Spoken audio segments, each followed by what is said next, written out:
परी के जादुई फेस वॉश और शैम्पू। बहुत समय पहले की बात है। यूपी के एक छोटे से गांव जहां कविता अपनी माँ के साथ रहती थी। कविता बहुत ज्यादा गरीब थी। वो एक छोटे से घर में अपनी माँ के साथ गुजारा कर रही थी, लेकिन उसके लंबे घने बाल उसकी सुंदरता पर चार चांद लगा देते थे। कविता अपने बालों से बहुत प्यार करती थी और वो उनकी बहुत केयर करती थी। कविता सुंदर होने के साथ साथ अपने बालों की वजह से ही फेमस थी। ऐसे ही दिन बीत रहे होते हैं। कविता और कविता की माँ एक शादी में जाते हैं जहाँ बहुत से लोग आपस में मिलते हैं और उन सब में से कविता की माँ एक औरत भाग्यलक्ष्मी से मिलती है और वो अपने बेटे रोहित का रिश्ता कविता से करवाने की बात करती है और कुछ दिनों बाद कविता के घर उससे मिलने आती है। नमस्ते बहन जी। नमस्ते आंटी जी। नमस्ते नमस्ते। देखिए बहन जी, ये सारी बातें बाद में होती रहेगी, लेकिन मुझे आपको एक बात बतानी है। मुझे आपकी बेटी कविता बहुत पसंद है और साथ ही उसके लंबे घने बाल, जिसको देखकर मेरा बेटा एक बार में आपकी बेटी का फैन हो गया और इसी वजह से मैंने कविता का हाथ आपसे पार्टी में ही मांग लिया था और अब मैं कोई भी देरी नहीं करना चाहती और ये सारी फॉर्मेलिटी मुझे पसंद भी नहीं है। हम लोग अमीर घराने से हैं, हमें ज्यादा रस्मो रिवाज नहीं पसंद, इसलिए अब मैं जल्द से जल्द पंडित जी से शादी की डेट निकलवाती हूँ और फिर शादी का एक शुभ दिन फिक्स करती हूँ और मैं आपको बताती हूँ जैसा भी रहेगा। ठीक है, जैसा आप लोगों को सही लगे, हम तो वैसे ही कर लेंगे क्योंकि हम तो गरीब हैं और हम खुद चाहते हैं कि शादी एक सिंपल तरीके से हो जाए। अगर आप सबको ठीक लगे तो मैं कविता को अपने साथ शॉपिंग पर ले जाना चाहता हूँ ताकि वो अपनी शादी का सामान ले ले और हम लोग एक साथ टाइम भी स्पेंड कर सके। इस तरह दोनों माँ बेटे अपने अपने घर चले जाते हैं और अगले दिन रोहित कविता को अपने साथ शॉपिंग पर ले जाता है। बहुत देर इधर उधर घूमने के बाद उन्हें अच्छे अच्छे कपड़े मिलते हैं और फिर वो एक एक करके ढेर सारे कपड़े खरीद लेते हैं। दोनों बहुत खुश होते हैं। दोनों एक साथ हंस मिलकर खुशी खुशी चीजें सिलेक्ट करते हैं और फिर सारी शॉपिंग करके घर वापस लौटते हैं। ऐसे ही दिन बीत रहे थे। कुछ दिनों बाद भाग्यलक्ष्मी पंडित जी से एक शुभ मुहूर्त निकलवाती है और शादी की तारीख पक्की कर देती है और फिर रोहित और कविता की शादी हो जाती है, जिसके बाद कविता अपने ससुराल पहुंच जाती है और थोड़ी देर बाद रोहित वहां आता है और कहता है, मुझे पता है कविता कि तुम्हें इतने बड़े घर में रहने की आदत नहीं है। तुम्हें इस घर में बहुत खाली खाली लग रहा होगा, लेकिन हम अमीर लोग इसी तरीके से खुले खुले कमरों में रहते हैं। मैंने तुम्हारा घर देखकर अंदाजा लगा लिया था कि तुम्हें हमारे घर में सेटल होने में टाइम लगेगा, लेकिन कोई बात नहीं, मैं हूँ ना तुम्हारे साथ। इतना कहकर रोहित कविता की मुंह दिखाई देता है और उसके लंबे घने बालों के लिए उसको बहुत सुंदर सुंदर रबड़ बैंड, हेयर बैंड आदि गिफ्ट्स करता है, जिन्हें देखकर कविता बहुत खुश होती है और वह झटपट उन्हें अपने बालों में लगाकर देखती है। अगले दिन सुबह कविता सभी के लिए नाश्ता तैयार करती है और रोहित अपने काम से अपने ऑफिस में निकल जाता है और वहीं उसकी सास भाग्यलक्ष्मी उससे कहती है, तुम दिखने में भी इतनी सुंदर हो और तुम्हारे बाल भी इतने सुंदर है। तुम दोनों चीज कैसे मैनेज करती हो? और साथ में तुमने इतना अच्छा नाश्ता भी बनाया है। मैं तो तुम्हारे जैसी ही बहू लाना चाहती थी और सच में मैं वो ले आई और मुझे लगता है मेरी बेटी की चॉइस बहुत अच्छी है। माँ जी, मुझे इन सब चीजों की आदत है क्योंकि हम गरीब फैमिली से हैं और हमारे यहाँ चाहे बाल छोटे हो चाहे बाल बड़े हो चाहे कुछ भी हो, हमें अपने काम खुद ही करने होते हैं, इसलिए मुझे सब कुछ आता है। मेरी माँ ने मुझे बचपन से सब कुछ सिखाया है, जिस कारण आज आप इतना अच्छा नाश्ता खा रही हैं। ऐसे ही दिन बीत रहे होते हैं। सभी बहुत खुश होते हैं। कविता की सास भाग्यलक्ष्मी के पास एक इनविटेशन आता है जहां उन्हें विद फैमिली बुलाया जाता है। उसमें भाग्यलक्ष्मी अपनी बहू और अपने बेटे के साथ जाती है। पार्टी में पहुंचने के बाद सभी भाग्यलक्ष्मी की बहू देखकर बहुत खुश होते हैं और सभी उसकी बहू की बहुत तारीफ करते हैं और उसकी बहू की ही बातें करने लगते हैं। सबको अपनी बहू की तारीफ करता देख अपनी बहू की बातें करता देख भाग्य लक्ष्मी मन ही मन इरिटेट हो जाती है और उसको डांटने के मौके ढूंढती है। सभी पार्टी में कविता की तारीफ कर रहे होते हैं। ये सब देख कविता बहुत खुश होती है और साथ में रोहित भी बहुत खुश होता है और सभी वहाँ पर एंजॉय करने के बाद अपने अपने घर चले जाते हैं। अगले दिन कविता उठती है और सभी के लिए नाश्ता तैयार करती है।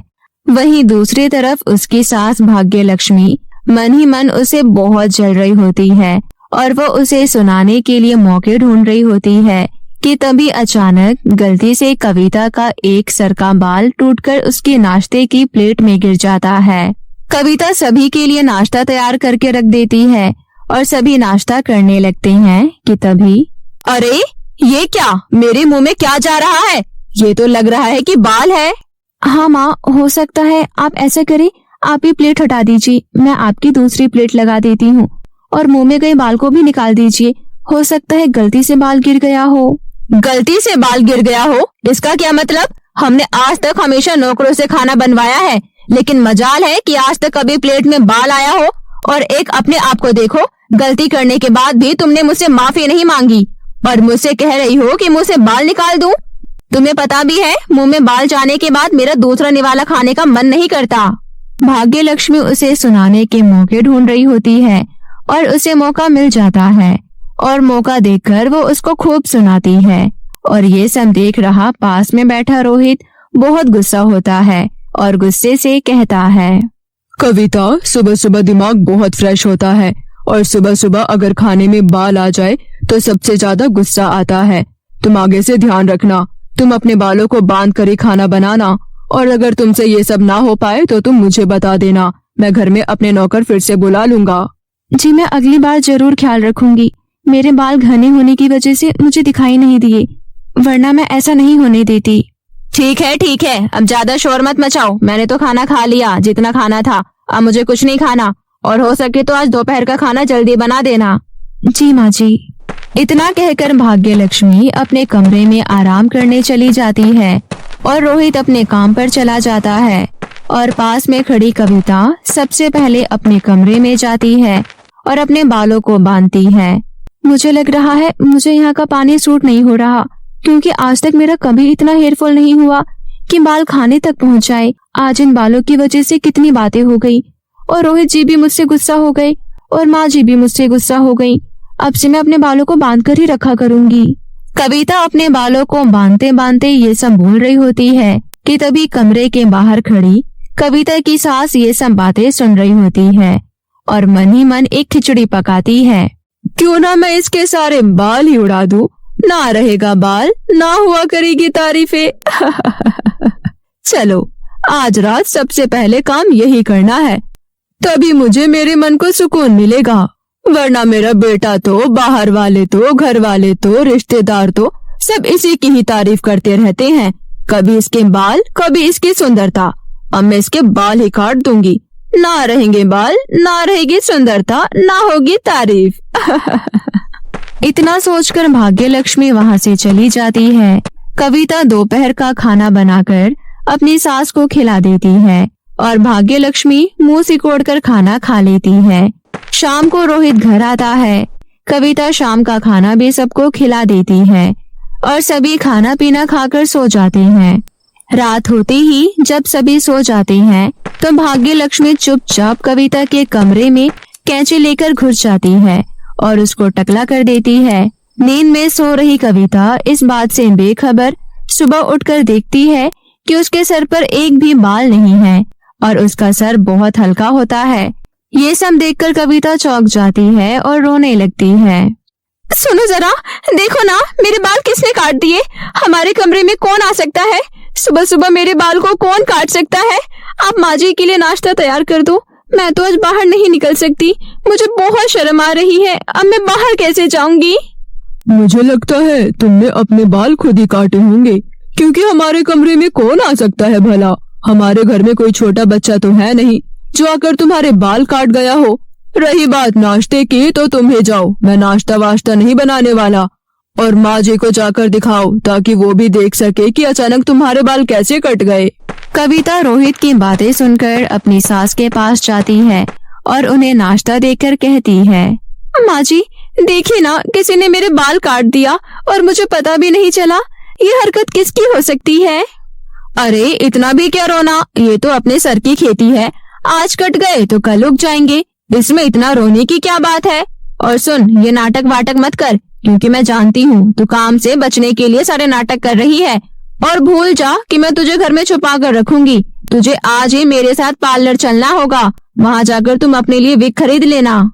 अपनी सास की बातें सुनकर कविता समझ जाती है कि ये सारा काम उसकी सास ने किया है, लेकिन वो फिर भी अपनी सास से कुछ नहीं कहती और चुपचाप अपने काम करने चली जाती है। थोड़ी देर बाद शाम हो जाती है और भाग्य लक्ष्मी कविता को अपने साथ पार्लर ले जाती है। वहाँ जाकर उसे एक अच्छी और नेचुरल कलर की विग दिलवाती है और कविता से कहती है, कविता अब तुम्हें इतना सुंदर विग मिल गया है तो अब तुम चिंता मत करो, अब तुम सबके सामने ऐसे घूम सकती हो और अब तुम एक अच्छा सा फेशियल करवा लो जिससे तुम्हारे मसल्स रिलैक्स हो जाए और तुम स्ट्रेस मत लो। इतना कहकर भाग्य लक्ष्मी कविता का फेशियल करवाती है। जब पार्लर वाली सारे सामान इकट्ठे कर रही होती है तभी भाग्य लक्ष्मी एक क्रीम में एक केमिकल मिला देती है जो बहुत खतरनाक होता है। और जैसे ही पार्लर वाले सामान इकट्ठा करती है और कविता का फेशियल करती है तो कविता बहुत खुश होती है, लेकिन जैसे ही पार्लर वाली वो क्रीम लगाती है कविता का मुंह जलने लगता है और वो जोर जोर से चिल्लाने लगती है, मेरी स्किन बहुत सेंसिटिव है और तुमने पता नहीं क्या लगा दिया, इससे मेरा मुंह जल रहा है, जल्दी से क्रीम हटाओ, मुझे बहुत ज्यादा जलन हो रही है। जी मैडम, मैं अभी हटा देती हूँ, हो सकता है ये एक्सपायरी हो गई हो, लेकिन आप चिंता ना करें, मैं अभी हटा देती हूँ। इतना कहकर पार्लर वाली सारी क्रीम हटा देती है, लेकिन क्रीम हटाने के बाद कविता का मुंह बहुत ज्यादा लाल हो जाता है, जिसे देखकर कविता जोर जोर से रोने लगती है। कविता को रोता देख सास कहती है, तुम तो बहुत ही ज्यादा नखरे कर रही हो, मुझे लगता है तुम अकेली ही हूर की परी हो जो जमीन पर उतरी हो और लोगों ने उसके लिए जगह जगह गड्ढे खोद रखे हैं। तुम अब कभी मेरे साथ बाहर ही मत आना, अब चलो चुपचाप मुंह बंद करके। इतना कहकर भाग्य लक्ष्मी अपनी बहू कविता को लेकर घर जा रही होती है कि तभी रास्ते में उन्हें एक छोटी सी चिड़िया बेहोश पड़ी हुई दिखती है। चिड़िया को देखकर कविता तुरंत चिड़िया को उठाती है और उसे हिलाती डुलाती है, फिर उसे पानी पिलाती है। पानी पीती ही चिड़िया एक परी के रूप में बदल जाती है और कहती है, कविता तुम बहुत अच्छी लड़की हो, इस रास्ते से बहुत सारे लोग निकले लेकिन मुझे किसी ने एक बार उठाकर तक नहीं देखा, लेकिन तुम पहली हो जिसने मुझे देखते ही सीधा उठाया और पानी पिलाया। तुम्हारा इतना नेक दिल को देखकर मैं तुम्हें एक उपहार देना चाहती हूँ। मुझे तो अपनी आंखों पर विश्वास ही नहीं हो रहा कि एक चिड़िया एक परी बन गई। क्या आप सच में एक परी हैं? हाँ, मैं एक परी हूँ और मैं रास्ते से जा रही थी और मैंने तुम्हारी सासू माँ का अत्याचार तुम्हारे ऊपर देखा और मैं कभी भी किसी के भी साथ बुरा नहीं होने दे सकती। तुम्हारे ऊपर अत्याचार होता हुआ देखकर मैं फौरन नीचे उतरी और तुम्हारे सामने आ गई। तुम्हारे साथ हो रही सारी घटना के बारे में मैं अच्छे से जानती हूँ और मैं ये भी जानती हूँ कि ये सारी घटना खुद से नहीं हुई है, ये सभी घटना तुम्हारी सास ने तुम्हारे साथ की है और आज मैं तुम्हारी मदद करने तुम्हारे सामने आई हूँ। नहीं बहू, ये तुम्हें गलत राह दिखा रही है, मैं भला तुम्हारे साथ ऐसा कैसे कर सकती हूँ? मुझे तो तुम बहुत प्यारी लगती हो और तुम मेरी बेटी की पत्नी हो और मेरी बहू हो, मैं भला तुम्हारे साथ गलत क्यों करूँगी? तुम्हें तुम्हारे बाल बहुत पसंद है ना कविता, मैं तुम्हें तुम्हारे बाल लौटा देती हूँ और तुम्हारे ये बदसूरत चेहरे को भी ठीक कर सकती हूँ। ये लो, ये जादुई शैम्पू है, इसे अपने सर में लगाना और फिर सो जाना, जिसके बाद तुम्हारे बाल खुद ब खुद पहले की तरह हो जाएंगे और तुम्हें कुछ करने की जरूरत भी नहीं पड़ेगी। और ये लो जादुई फेस वॉश, इसे इस्तेमाल करते ही तुम्हारा चेहरा पहले की तरह खिल उठेगा और बल्कि तुम पहले से कई गुना सुंदर लगने लगोगी। परी को कविता की मदद करता देख कविता की सांस जलकर राख हो जाती है और परी के उपहार देखकर कविता बहुत खुश होती है और फिर वो दोनों घर जाती है और कविता अपने कमरे में जाकर सारे सामान रख देती है और फिर नहाने चली जाती है। हेयर वॉश करने के लिए कविता वही शैम्पू इस्तेमाल करती है और फिर जादुई फेस वॉश से अपना मुंह धो लेती है और फिर अपने कमरे में जाकर सो जाती है। पूरे 1 घंटे बाद जब कविता उठती है तो वो पहले की तरह सुंदर और अद्भुत दिखने लगती है और वहीं दूसरी तरफ उसके घने बाल पहले की तरह उग आते हैं और अपने आप को पहले से भी ज्यादा अद्भुत और सुंदर देखकर कविता बहुत खुश होती है और खुशी से झूम उठती है। कविता को इतना सुंदर देख रोहित कविता का दीवाना हो जाता है। तुम कितनी सुंदर दिख रही हो। मैं उस परी का दिल से धन्यवाद करता हूँ जिसने तुम्हें तुम्हारी सुंदरता पहले की तरह लौटा दी और तुम्हारे इतने सुंदर बाल भी आ गए। मैं तुमसे अपने किए हुए बुरे व्यवहार के लिए माफी मांगता हूँ कविता। अपने बेटे को उसका दीवाना होता हुआ देखकर भाग्यलक्ष्मी फिर से ठंडी पड़ जाती है और पहले की तरह अपनी बहू को अच्छे से रखने लगती है और फिर वो उसे बहुत प्यार भी करती है और अपनी गलती का एहसास करके कविता से माफी भी मांग लेती है। ये सब देखकर कविता बहुत खुश होती है और मन ही मन परी का धन्यवाद करती है। उसके बाद सभी हंसी खुशी रहने लगती हैं और एक साथ घूमते फिरते हैं। तो मेरे प्यारे दोस्तों, कैसी लगी आपको हमारी ये कहानी, हमें कमेंट करके ज़रूर बताएं। अगर आपको हमारी ये कहानी अच्छी लगी हो तो इसे अपने दोस्तों के साथ शेयर भी करें और ऐसी नई इंटरेस्टिंग हिंदी कहानियाँ देखने के लिए हमारे चैनल को सब्सक्राइब करें। तो फिर मिलती हूँ आपसे एक नई कहानी के साथ। तब तक के लिए बाय बाय दोस्तों।